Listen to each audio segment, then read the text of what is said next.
بسم اللہ الرحمن الرحیم۔ السلام علیکم۔ ناظرین گرامی، تابوت سکینہ ایک صندوق کا نام ہے جو شمشاد کی لکڑی کا بنا ہوا تھا۔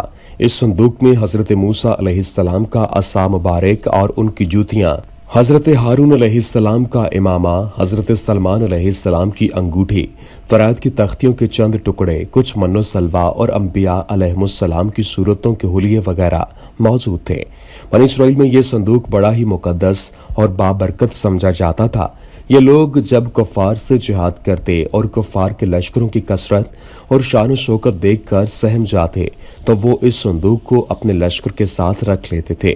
اس صندوق سے رحمتوں اور برکتوں کا ایسا ظہور ہوتا کہ ان کے دلوں میں سکون و اطمینان پیدا ہو جاتا اور ان کے لرزتے ہوئے دل پتھروں کی چٹانوں سے زیادہ مضبوط ہو جاتے۔ آسمان سے فتح و نصرت نازل ہوتی اور یہ جنگ میں فتح یاب ہو جاتے تھے۔ ناظرین گرامی، بنی اسرائیل میں جب کوئی اختلاف پیدا ہوتا تو یہ لوگ اسی صندوق سے فیصلہ کراتے تھے۔ صندوق سے فیصلہ کی آواز سنی جاتی تھی۔ الغرض یہ صندوق جو تاریخ میں تابوت سکینہ کے نام سے مشہور ہے، بنی اسرائیل میں اللہ کی رحمت و برکت اور فتح کے نزول کا نہایت مقدس اور بہترین ذریعہ سمجھا جاتا تھا۔ مگر جب بنی اسرائیل طرح طرح کے گناہوں میں مبتلا ہو گئے اور ان کی سرکشی اور بدعمالیاں اپنے عروج پر پہنچ گئیں تو ان پر اللہ کا عذاب نازل ہوا۔ کفار کی قوم عمالقہ نے ایک بہت بڑے لشکر کے ساتھ ان لوگوں پر حملہ کر دیا۔ ان کافروں نے بنی اسرائیل کا قتل عام کر کے ان کی عمارتوں کو توڑ پھوڑ کر سارے شہر کو تہس نہس کر ڈالا اور اس مقدس صندوق کو بھی اٹھا کر لے گئے۔ ناظرین گرامی، قوم عمالقہ کے کفار نے اس مقدس صندوق کو نجاست کے گندے کوڑے خانہ میں پھینک دیا۔ اس بے ادبی کا عمالقہ کے کفار پر یہ وبال پڑا کہ یہ لوگ طرح طرح کی بلاؤں اور بیماریوں میں مبتلا ہو گئے، جس سے قوم عمالقہ کے شہر بالکل برباد اور ویران ہو گئے۔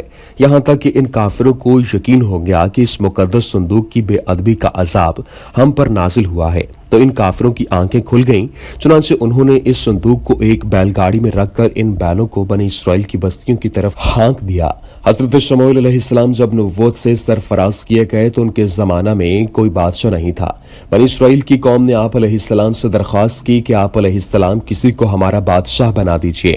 آپ نے حکم خداوندی کے مطابق حضرت طالوت کو بادشاہ بنا دیا، جو بنی اسرائیل میں سب سے زیادہ طاقتور اور سب سے بڑے عالم تھے، لیکن بہت ہی غریب اور مفلس تھے۔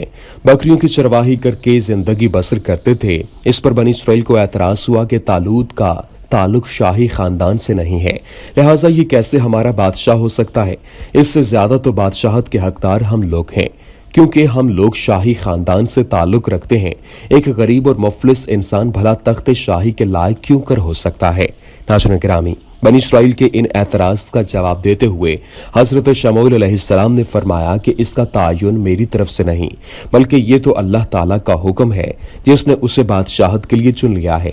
پھر ظاہراً بھی وہ تم میں بڑا عالم ہے اور قوی و طاقتور، شکیل و جمیل، شجاع و بہادر اور لڑائی کے فنون سے پوری طرح واقف کار ہے۔ اللہ اپنا ملک جسے چاہے دے اور اللہ وسعت علم والا ہے۔ اس کی بادشاہی کی نشانی یہ ہے کہ آئے تمہارے پاس وہ تابوت جس میں تمہارے رب کی طرف سے دلوں کا چین ہے۔ اللہ تعالیٰ نے قرآن کریم میں اس واقعے کا ذکر کرتے ہوئے یوں ارشاد فرمایا، اور اس نے ان کے نبی سے فرمایا کہ بے شک اللہ تعالیٰ نے طالوت کو تمہارا بادشاہ بنا کر بھیجا ہے۔ بولے کہ ہم پر اسے بادشاہی کیوں کر ہوگی اور ہم اس سے زیادہ سلطنت کے مستحق ہیں، اور اسے مال میں بھی وسعت نہیں دی گئی ہے۔ فرمایا کہ اسے اللہ نے تم پر چن لیا ہے اور اس کا علم اور جسم میں کشادگی زیادہ دی ہے، اور اللہ اپنا ملک جس کو چاہے عطا فرما دے، اور اللہ وسعت والا علم والا ہے۔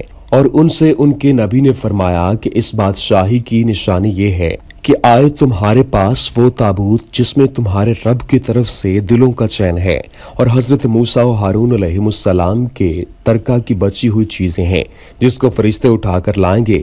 بے شک اس میں تمہارے بہت بڑی نشانی ہے اگر تم ایمان رکھتے ہو۔ ناظرین گرامی، پھر تھوڑی ہی دیر میں فرشتے آسمان اور زمین کے درمیان اس تابوت کو اٹھائے ہوئے سب لوگوں کے سامنے آئے اور حضرت طالوت کے سامنے لا کر رکھ دیا۔